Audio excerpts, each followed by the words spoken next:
Welcome back, friends and fans, subscribers and newcomers to the channel. Before you go any further, click that subscribe button if you like to learn. My name is Eric. My amateur radio call sign is KJ4YZI, and you're watching Ham Radio Concepts.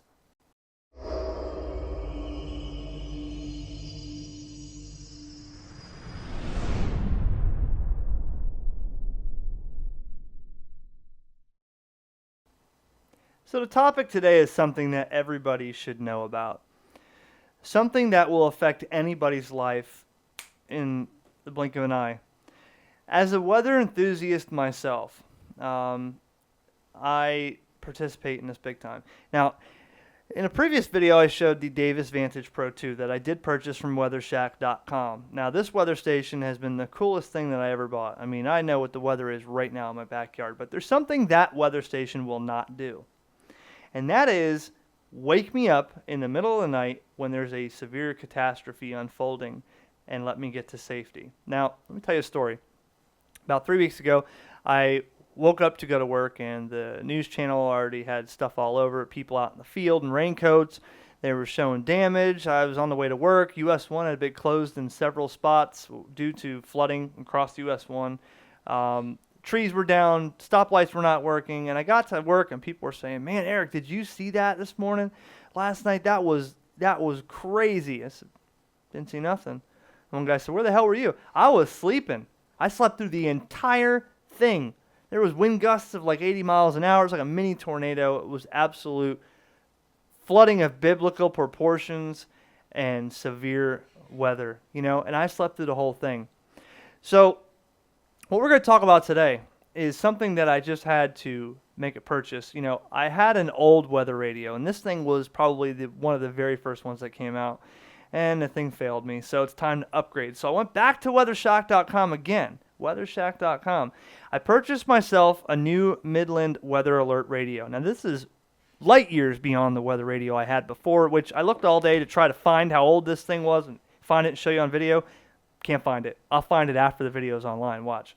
So I bought myself a Midland, and I'm going to show you about this and just touch on some of the technology that these things incorporate. Now, I also bought one as a Christmas gift for somebody that I'll make a video on and show it, and he won't mind if the box has been opened, but at least I get to show a couple different kinds here. But WeatherShack.com has a plethora full of weather gear, and they have a whole bunch of weather alert radios, and they can advise you to the one that you may want. But hopefully after this video, you'll see and learn about technology. I'm going to talk about the features in new weather radios.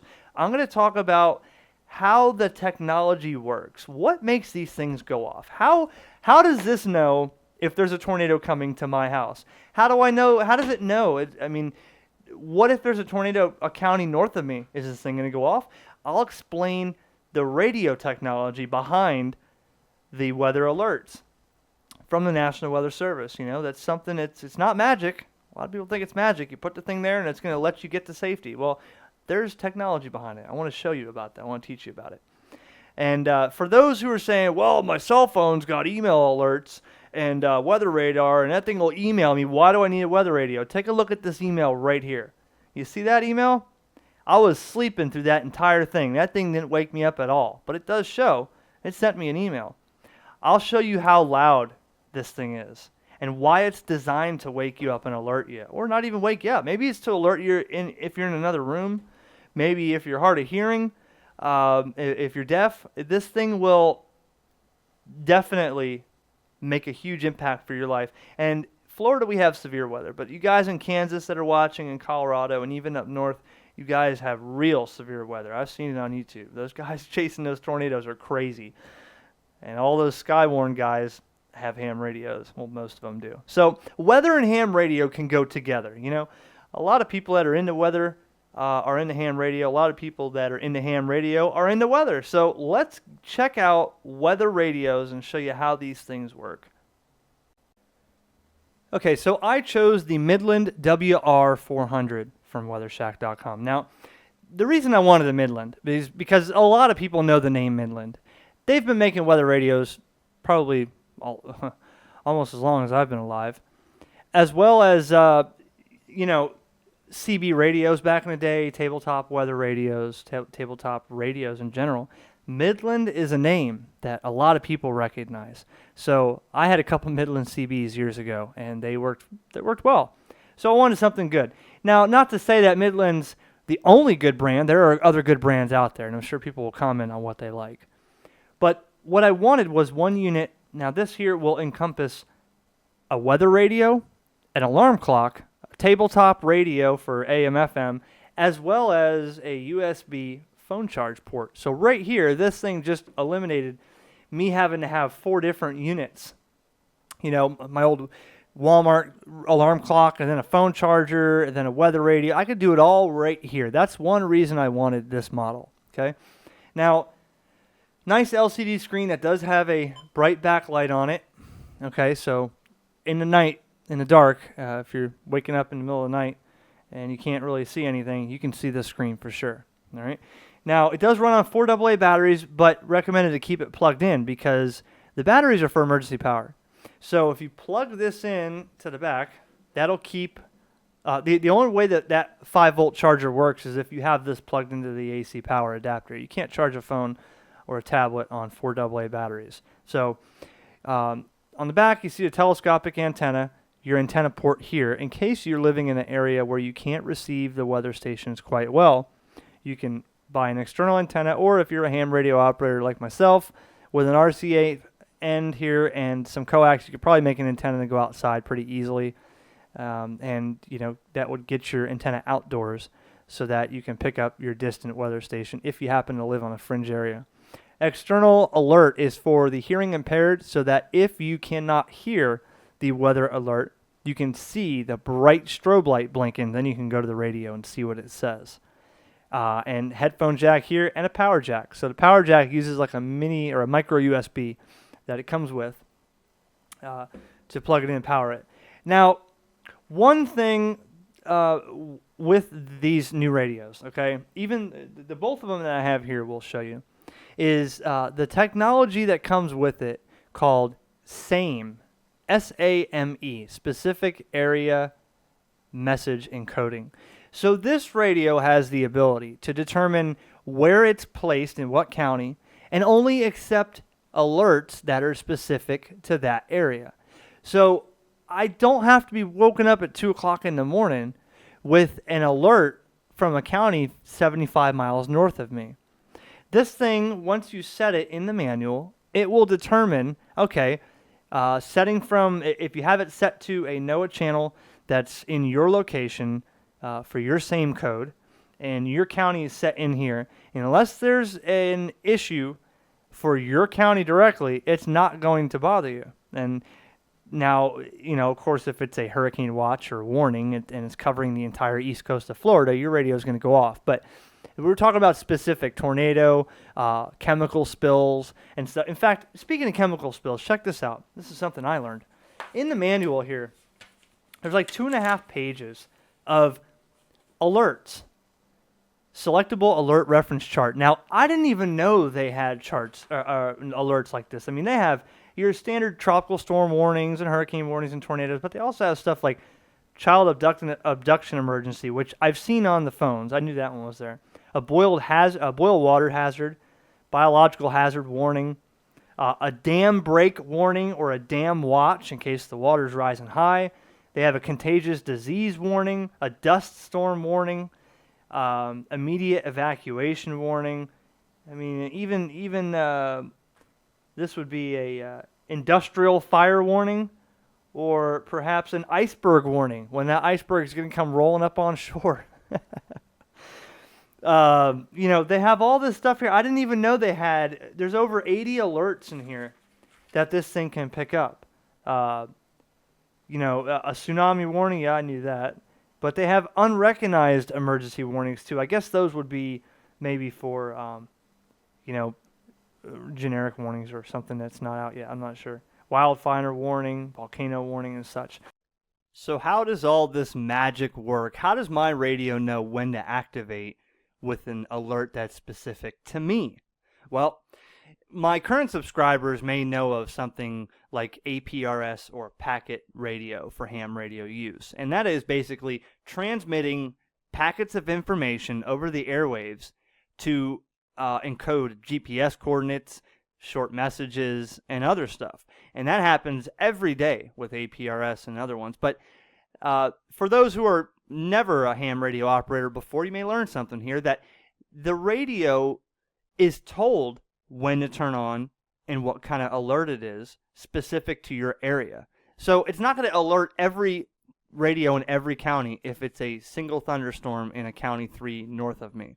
So let me show you here what the radio is actually receiving and how it works. Now, I'm using a program called CD. I found this on the web. It's free. And I'm going to play an emergency alert system alert and let it decode on the screen and explain just quickly how it works and what the radio is seeing, so that you at least know how this thing's being triggered in the middle of the night. And how does it know the tornado is coming towards you? It's a big deal, you know? Now, I will warn you, don't ever transmit these messages over the air. It is against the law to transmit.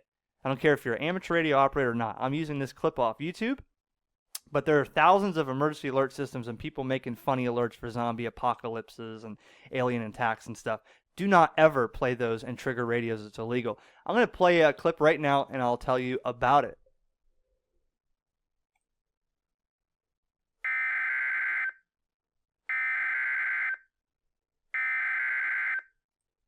Now, I'm going to guess half of the people watching this thought, oh, I thought that was just the alert that said, hey, there's a storm coming. Not really. That's actually activating the specific radios with the specific message. And starting here, it plays it 3 times. And those 3 times, and that's, by the way, it's using the AFSK method, audio frequency shift keying.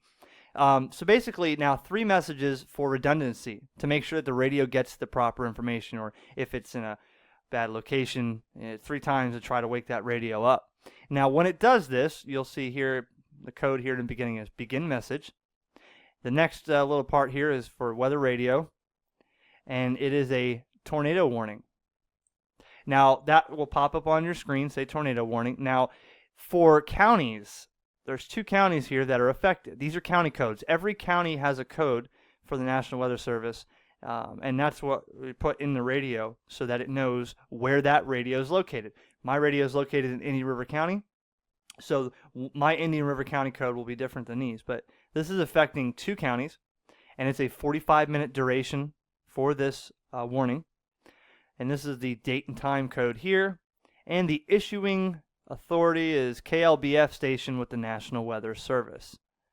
Okay, now this may change based on the type of alert. Maybe it's not a weather radio, maybe it's for TVs, maybe it's not the National Weather Service, maybe it's a civil authority. But this is just an example.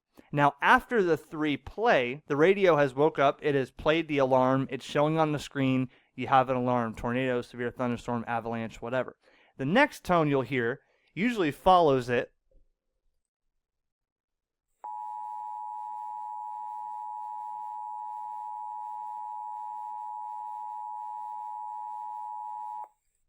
Now that's like a 10-second alert tone that basically, you know, in the past, before the same weather message on these new advanced radios, that would wake up the radios, but that would wake up a lot of radios even if it didn't affect you. It's for the older radios, but that's also an attention, like, hey, you know, the radio's awake now. That's your attention tone, alert tone. That plays for about 10 seconds. And then there's a message that follows. National Weather Service has issued a severe thunderstorm warning, or whatever the message may be. After that, at the end of the message, there is 3 short bursts that close it.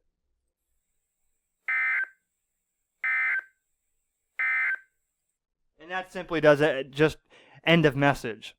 And then usually the radio goes silent. So you just learned here that your radio is doing more than just listening for a particular sound. It's actually receiving data over the airwaves and telling certain radios in a specific area what to say and how to alert. So this thing with the S.A.M.E, you know, if I go in the menu here, I'll show you real quick. If I can do this with the camera so you can see it. Okay, I can go in the menu and let's see. After you set the time and the alarms and all that, you can set the alert, the events. All right. Now, all on, or if you want to discern which event you want. I live in Florida. I don't need a blizzard warning or a iceberg warning, so I can turn those off. At the same time, set channel. Now, this is another important thing. When you set the NOAA weather channel, okay, there's usually 7 NOAA radio weather channels, and I may be able to pick up one better than the other. However, if the one that I could pick up better is not in my SAME code, you don't want to set it to that one, because that means it's going to be alerting you on situations that don't affect you, and it's not going to alert you when the situation is directly affecting you. So when you set a channel, you want to make sure you're on the right one. Humidity 55%. Southwest wind at 13 miles. Now, this is my SAME. This is Fort Pierce, Florida here, 162.425. Elsewhere, Stewart, it was mostly sunny. Temperature. Now, I could set this to 162.55 and it would come in, but that would be Melbourne. So my SAME code for Indian River County is going to be this transmitter here, all right? So that's important to know. Some of the other ones you probably won't pick up because they're probably 100 miles away. So once you set your channel, now here is, I'm gonna put the alert on, and I'm not sure if the microphone can capture how loud this is going to be.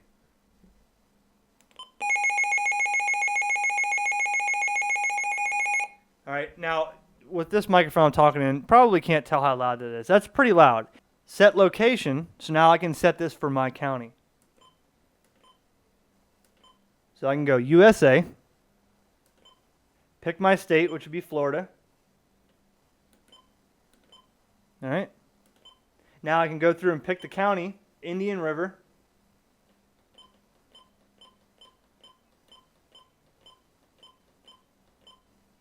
Indian River County, and I can save it. So aside from that, the rest of the stuff is pretty basic. Alarm clock, your language, setting the time and stuff like that. But so the point is, you don't need a college education to learn how to program a weather radio. Don't be scared by it. It's very simple. The new ones are even simpler than the old ones.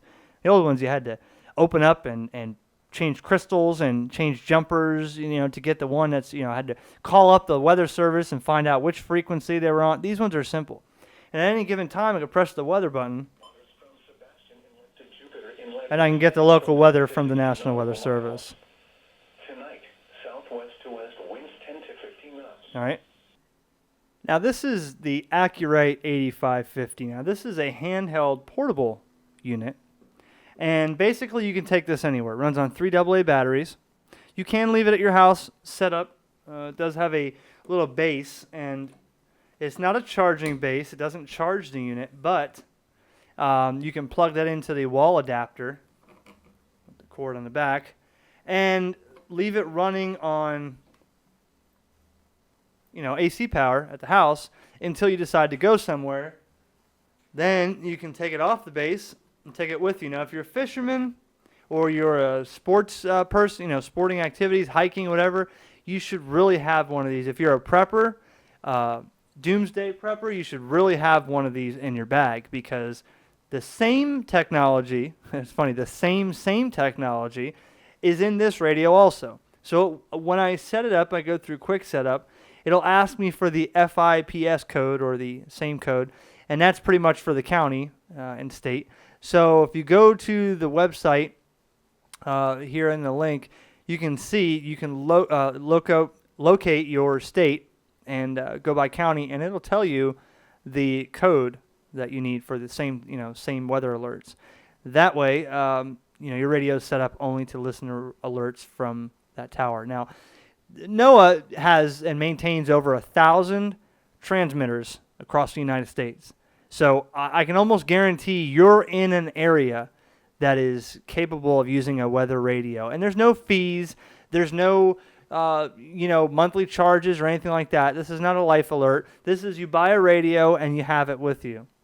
But it's sad to think if anybody's never had a weather radio and they live in a weather-prone state. It's a very good thing to have for your family for natural disasters and for, other stuff like that. And this one's a little bit different, not difficult to set up, just takes a little bit longer. It will show you the same message and the advisory, watch, and warning. It does have a backlight on it, so it is, easy to read at night. And you have a quick setup or you have a manual setup. And see, that's where it'll ask you for the FIPS code. And I already put that in for Indian River County. So you can go through and change, the number for that county. Press OK. And that stores it. So you can see it takes a little bit longer to set it up. But once you set it up, really you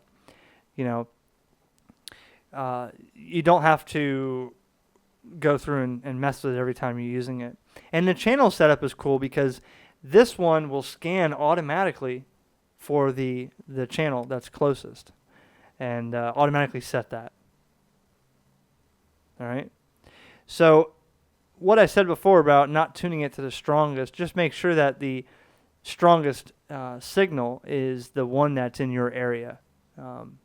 If you're, because it depends on where you live. Maybe you're on a mountaintop. Maybe the one that's strongest is coming from 4 counties away with propagation. That is very possible.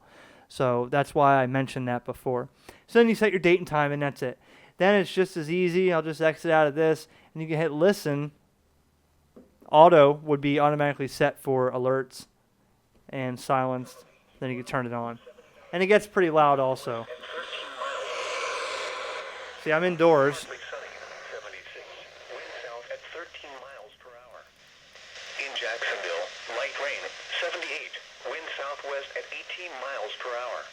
Now, if I went outside, it'd probably be a little better. So, in my opinion, for me, like I said, I wanted to have a weather radio on the desk at all times, and with the external antenna, it helps a little better for me. Maybe you only need something like this.